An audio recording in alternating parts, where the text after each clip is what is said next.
Hi, I'm Sarah, and this is Pantry Cocktails, the show where I travel to meet people in their homes and teach them how to make delicious cocktails out of ingredients and tools they already have in their pantry. So if you want to learn how to make better drinks at home and hear some really great stories along the way, then stick around because this is for you. Today we are in LA and we're going to meet my friend Pauly in the childhood home where he grew up. This is going to be fun. I can't wait. Let's go in and see what cocktails he has hiding in his pantry.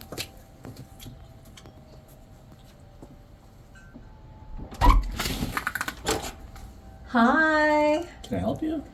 I see you started without me. I think I know who you are. You know who I am. No, I don't. Yeah, you do. Okay, I do. Yeah, you do. Stop. Someone came to LA to act and failed.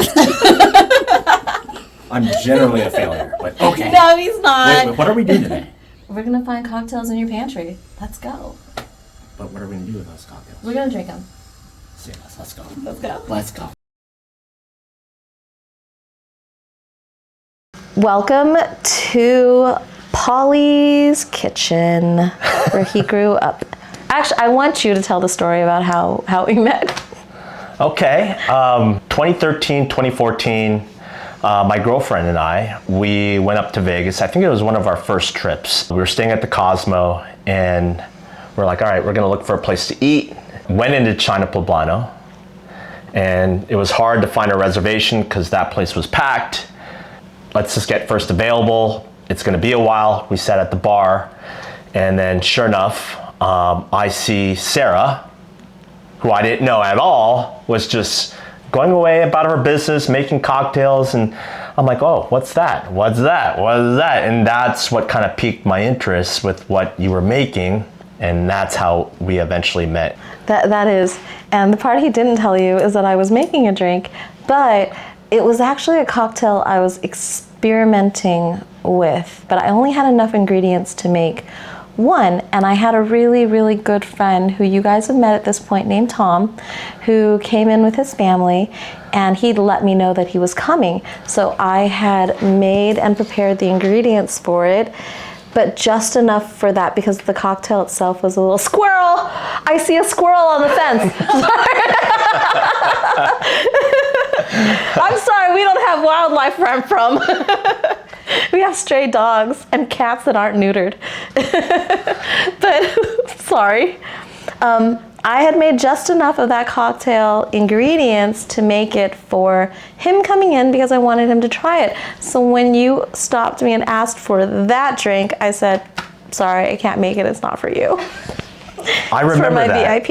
I'm glad that you brought that up because I remember when you brought something out from the fridge or the freezer, and then actually before you started making that, you were starting to do something already, and then you brought something out from the fridge or the freezer, and then it was like some secret magical concoction, and you added that, and I'm like, okay, now I want that because clearly I know what the cocktail menu looked like. And whatever ingredients that you were putting into that cocktail was not on the menu. I'm like, I want that. It was an experimentation. Yeah. That's when he decided, yeah, she has a VIP list.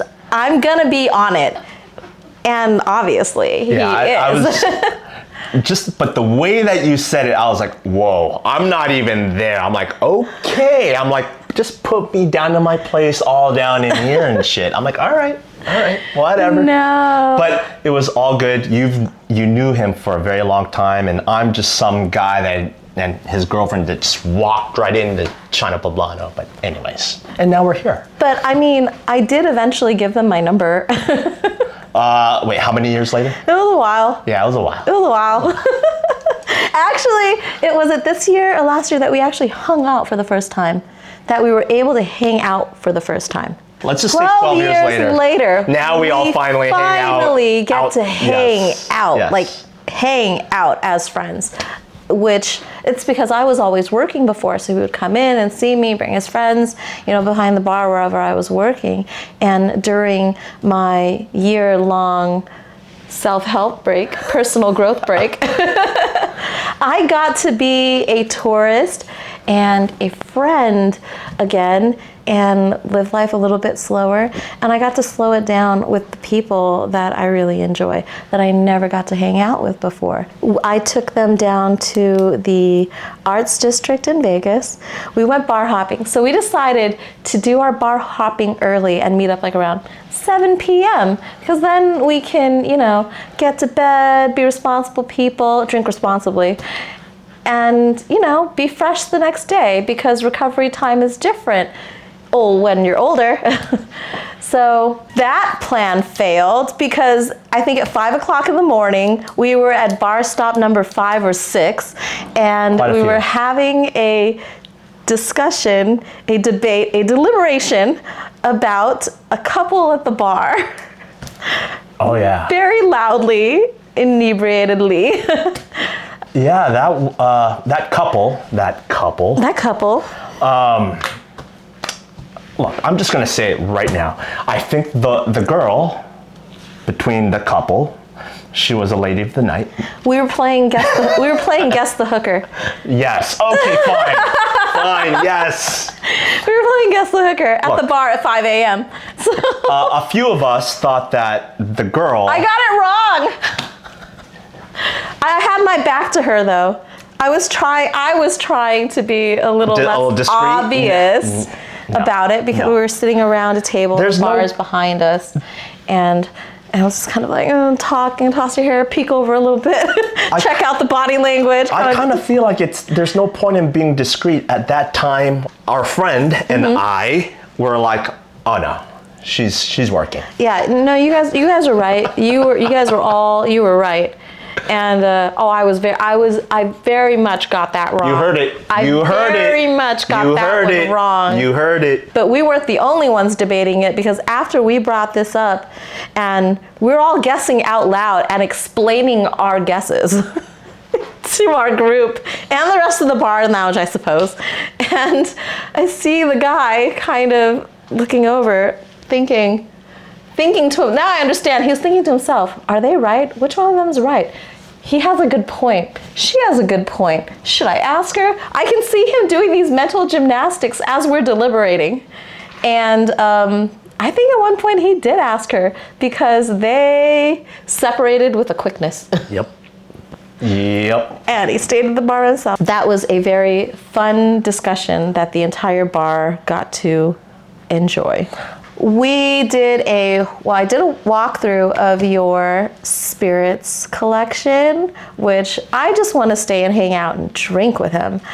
But we have to make cocktails out of what you have in your pantry. I'm going to drop in the photos and the videos that I took.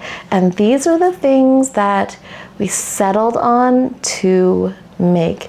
And I'm excited because I think they're going to be delicious and you're really going to enjoy them. And in case you guys don't know, I actually base the cocktails that I'm building on their taste preferences, drinks that I know that they like, styles that they like, and flavors that they like.